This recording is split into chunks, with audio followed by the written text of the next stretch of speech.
sanctions contre les bonzes de Joseph Kabila. Pourquoi l'Union européenne et les États-Unis voudraient-ils faire marche arrière? Tel est le sujet de notre analyse. Ce lundi 7 octobre 2019, dans son édition de 13h45, RFI a lâché sur ses antennes une information importante selon laquelle, dans quelques semaines, l'Union européenne doit décider de renouveler les mécanismes engagés contre une quinzaine de personnalités congolaises. Et RFI fait observer tout de suite, je le cite, « Lorsqu'il s'est rendu à Bruxelles, le président Tshisekedi a demandé à ce que ces sanctions soient assouplies. » Comme on le voit donc, le lobby Tutsi rwandais au pouvoir à Kinshasa et dont Joseph Kabila est l'incarnation, a commencé la reconquête du partenariat avec ses anciens partenaires occidentaux. En effet, après avoir conquis la direction des grandes institutions de la République démocratique du Congo, dont le Sénat, le Parlement, ainsi que les portefeuilles stratégiques du gouvernement, dont principalement celui des mines, Joseph Kabila estime que le moment est venu pour se lancer à la reconquête du partenariat avec l'Occident, son ancien allié et complice.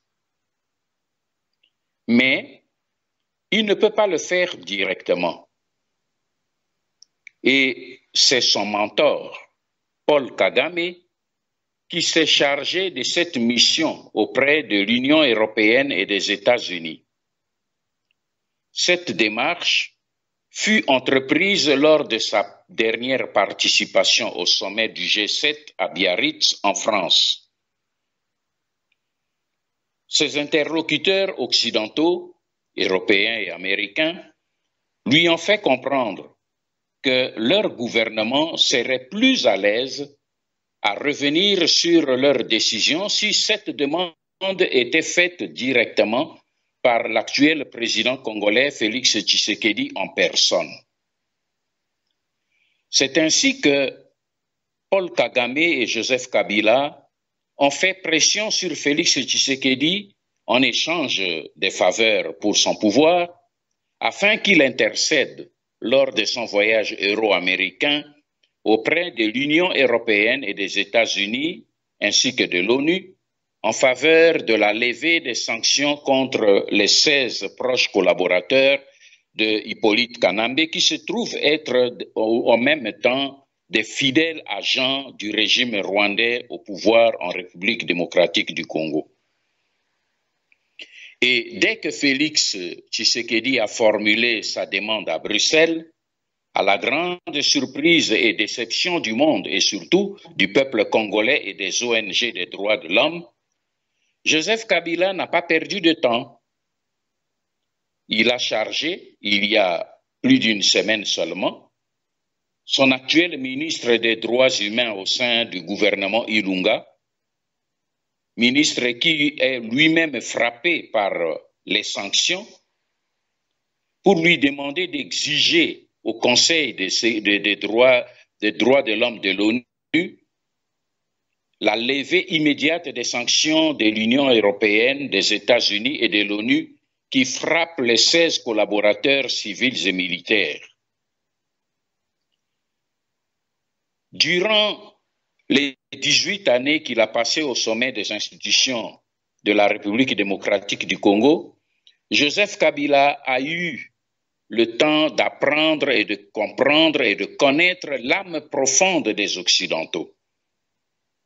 Il sait qu'au-delà des principes d'éthique politique brandis et proclamés du bout des lèvres par les dirigeants politiques des pays occidentaux contre lui, seul compte à leurs yeux les rapports de force basés sur leurs intérêts.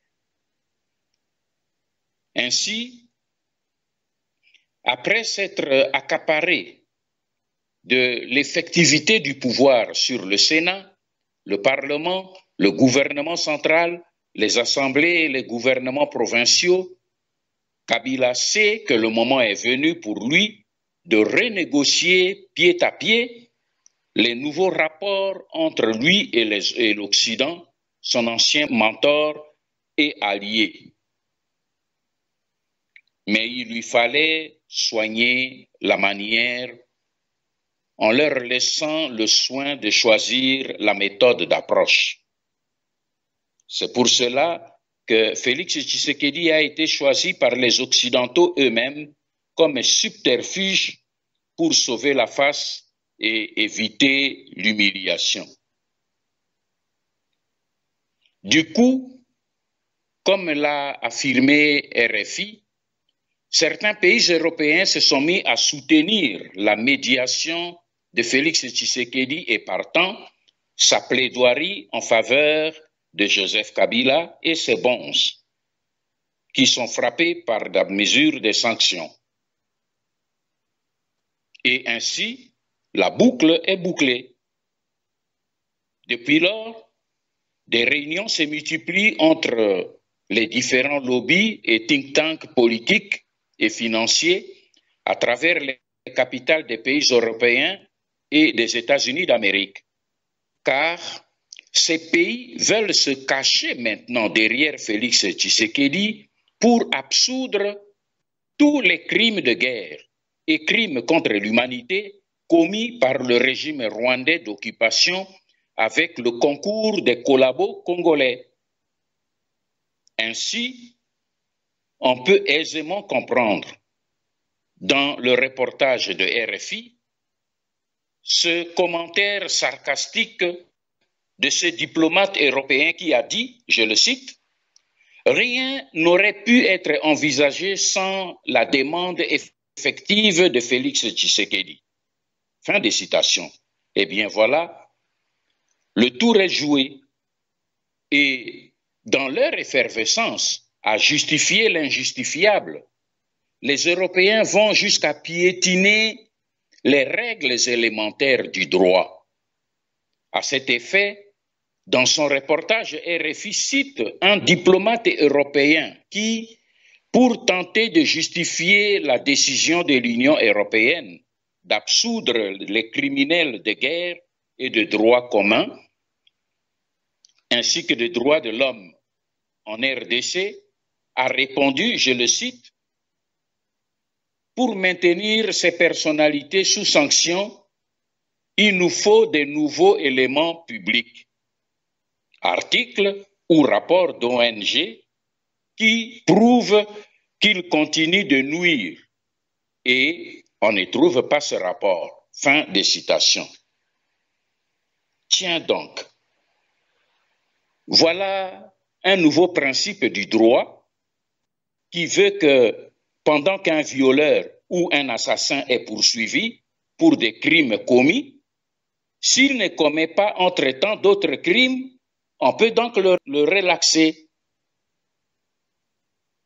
Cette attitude de l'Occident vis-à-vis de l'Afrique en général et de la RDC en particulier me rappelle cette boutade de Jean de La Fontaine dans sa fable « Les animaux malades de la peste », quand il a dit, avec raison, je le cite, « Selon que vous serez puissant ou misérable, les jugements de cour vous rendront blanc ou noir. » Fin de citation.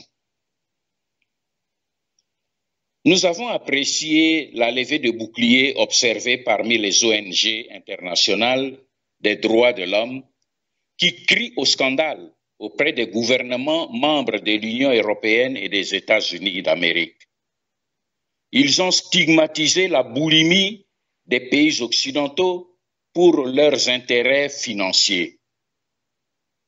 Un des experts de l'ONU qui avait pris part à l'enquête qui a abouti aux sanctions contre les proches de Kabila n'a pas caché sa colère et sa déception vis-à-vis de l'Union européenne et des États-Unis qui bafouent les droits des victimes en République démocratique du Congo.